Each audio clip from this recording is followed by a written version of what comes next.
Ketika Nabi lahir, iblis teriak sekenceng-kencengnya. Kenapa? Iblis tidak rela, iblis tidak ridho dengan lahirnya Nabi Muhammad. Kenapa? Karena musuhnya iblis paling besar sudah lahir. Siapa? Nabi Muhammad.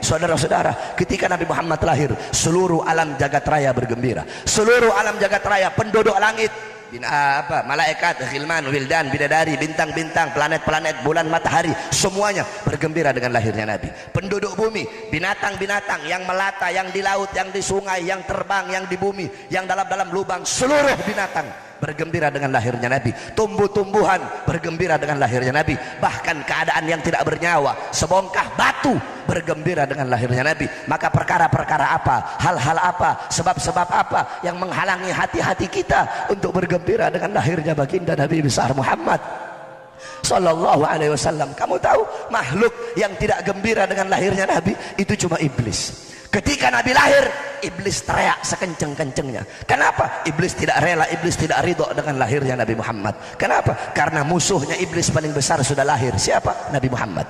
Dalam riwayat, Nabi pernah nanya sama iblis, wahai iblis, siapa kamu punya musuh yang paling besar? Apa jawab iblis? Anta ya Muhammad. Kamu wahai Muhammad, aku punya musuh yang paling besar. Makanya ketika Nabi Muhammad lahir, iblis teriak sekenceng-kencengnya, tidak ridho, tidak rela, tidak bahagia dengan lahirnya Nabi. Berarti kalau ada orang-orang ngaku umatnya Nabi tidak gembira, tidak berbahagia dengan lahirnya Nabi, itu orang iblis, saudara-saudara. Kamu tahu, binatang, seekor anjing yang tidak berakal, binatang bergembira dengan lahirnya Nabi. Kalau kita sebagai umat yang berakal tidak gembira dengan lahirnya Nabi, orang-orang yang tidak gembira dengan lahirnya Nabi, berarti itu orang lebih anjing daripada anjing, saudara-saudara. Kamu tahu, batu yang tidak bernyawa bergembira dengan lahirnya Nabi Muhammad. Kalau ada orang-orang yang bernyawa, umatnya Nabi berakal, tidak gembira dengan lahirnya Nabi Muhammad SAW, itu orang hajar fauqal hajar, itu orang batu di atas batu. La yahdiyahumullah, mereka orang-orang yang tidak mendapatkan petunjuk dari Allah. Humul jahilun, mereka orang-orang yang bodoh, yang dimana gabla mauti mautun li ahli fajsaduhum gablal guburi guburu. Mereka orang-orang yang telah mati sebelum kematian datang, sesungguhnya mereka telah mati. Sebelum jasadnya dikubur, sesungguhnya jasadnya telah terkubur. Maka berbahagialah kamu dengan lahirnya Nabi Muhammad. Sayyidina Abbas bin Abdul Muttalib dalam riwayat, beliau bermimpi berjumpa dengan Abu Lahab. Abu Lahab disiksa, diazab dalam neraka. Akan tetapi setiap hari Senin Allah ringankan azab dan siksa Abu Lahab. Dari selah-selah jarinya itu keluar air, sehingga dia bisa minum dari air tersebut. Sayyidina Abbas nanya, wahai Abu Lahab, kenapa setiap hari Senin Allah ringankan azab dan siksa kamu? Kenapa tidak di hari-hari yang lain? Apa kata Abu Lahab? Iya, karena aku pernah bergembira dengan lahirnya Muhammad.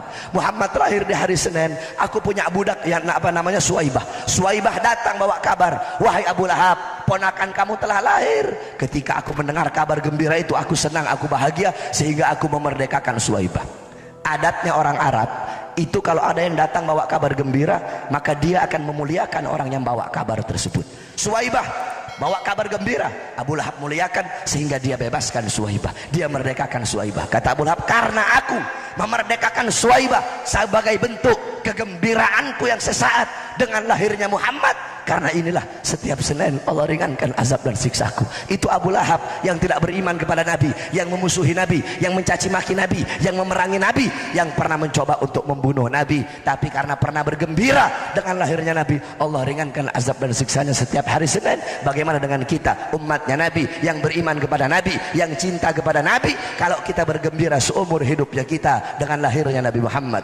Al-Imam Busiri dalam qasidah Muhammadiyahnya, beliau berkata, Muhammadun syukruhu fardun alal umami. Muhammad bersyukur dengan lahirnya beliau, bersyukur dengan adanya beliau, fardun alal umami, wajib bagi setiap umat untuk bersyukur dengan adanya baginda Nabi besar Muhammad. Maka bersyukurlah kamu, berbahagialah kamu dengan lahirnya baginda Nabi besar Muhammad. Kita duduk di sini, dibacakan sejarah Nabi, dibacakan sirahnya Nabi, dibacakan tarikhnya Nabi, agar kita bisa mengambil iktibar, mengambil ibrah, mengambil intifa, agar kita bisa mengambil pelajaran, agar kita bisa mengambil manfaat manfaat dari kisah hidupnya Nabi Muhammad SAW.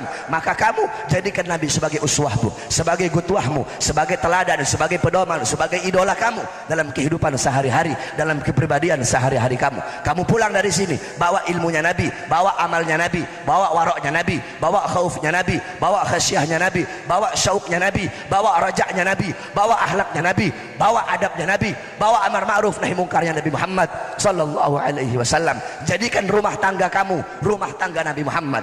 Jadikan kamu punya kampung, kampungnya baginda Nabi besar Muhammad sallallahu alaihi wasallam. Jangan kamu cuma ngomong cinta saja. Orang sekarang cuma ngomong cinta sama Nabi. Kamu punya mulut ngomong cinta Nabi, tapi kedua mata kamu memandang hal-hal yang diharamkan oleh Nabi Muhammad. Mulut kamu ngomong cinta Nabi, tetapi kamu punya mulut kering dari bersolawat kepada Nabi Muhammad sallallahu alaihi wasallam.